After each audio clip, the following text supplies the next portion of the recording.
Hi friends, Rajiv Kanakala ప్రధాన పాత్ర పోషించిన డాటర్ ఆఫ్ ప్రసాదరావు కనబట్టలేదు ఈ వెబ్ సిరీస్ G5 తెలుగులో రిలీజ్ అయింది. ఈ వెబ్ సిరీస్ ఎలా ఉందో చూద్దాం. 6 ఎపిసోడ్లు ఉంటాయి. ఒక్కొక్కటి 18 నుంచి 35 నిమిషాల వరకు ఉంటాయి.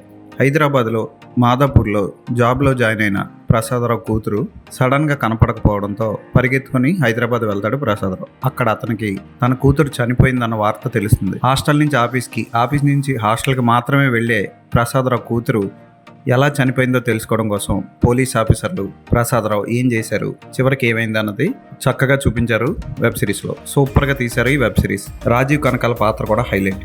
క్లైమాక్స్లో అతని పాత్ర ద్వారా తల్లిదండ్రులు ఆడపిల్లల్ని పర్టికులర్గా భయంతో కాదు ప్రేమతో పెంచాలి అని చెప్పే సన్నివేశం హైలైట్. అక్కడ డైలాగ్స్ కూడా బాగున్నాయి. అయితే ఫస్ట్ 3 ఎపిసోడ్లు అనవసర సాగతీతో అనవసర డ్రామాతో నింపేశారు. అవి కొంచెం భరించాలి. ఇప్పటికీ ఈ టైప్ తల్లిదండ్రులు ఉంటారు అని ఈ వెబ్ సిరీస్లో చూపించారు. నిజంగానే ఉన్నారు కూడా. పిల్లలు తమకు జరుగుతున్న మంచి చెడు అన్నీ తల్లిదండ్రులతో షేర్ చేసుకోవాలంటే వాళ్ళతో డిసిప్లిన్గా ఉండడం కాదు, స్నేహంగా ఉండాలి, వాళ్ళతో కలిసిమెలిసి తిరగాలి. అప్పుడే పిల్లలు అన్నీ షేర్ చేసుకోగలుగుతారు అన్నట్లు చక్కగా చూపించారు. ఉదయ్ భాను పాత్ర కూడా హైలైట్. ఆవిడ బాగా చేసింది. లేడీ విజయశాంతి లేని లోటు ఉదయ్ భాను తీరుస్తుంది.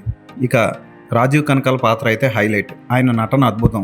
డైలాగ్ డెలివరీ, మాడ్యులేషన్, నెల్లూరు యాస బాగా పలికారు ఆయన. అతని కూతురుగా నటించిన అమ్మాయి కూడా బాగా చేసింది. కాకపోతే పర్ఫార్మెన్స్కి పెద్దగా స్కోప్ లేదు. ప్రతి తల్లిదండ్రులు పిల్లలు కూడా తప్పకుండా ఈ వెబ్ సిరీస్ చూడాలి. తల్లిదండ్రులే కాదు, పిల్లలు కూడా తమ తల్లిదండ్రుల్ని నమ్మి వాళ్ళకి జరిగే మంచి చెడు తల్లిదండ్రులకి చెప్పాలన్న ఆలోచన కూడా పిల్లలకి రావాలి. ఇలాంటి వెబ్ సిరీస్ పిల్లలకు చూపిస్తే వాళ్ళకు కూడా అలాంటి ఆలోచనలు కలగొచ్చేమో.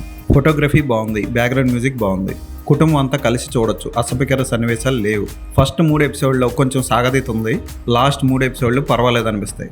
ఖచ్చితంగా రాజీవ్ కనకాల లాంటి మంచి నటుడి కోసం ఈ వెబ్ సిరీస్ని ఒకసారి చూడొచ్చు. మంచి మెసేజ్ కూడా ఉంది. ఈ వెబ్ సిరీస్కి నేను ఇచ్చే రేటింగ్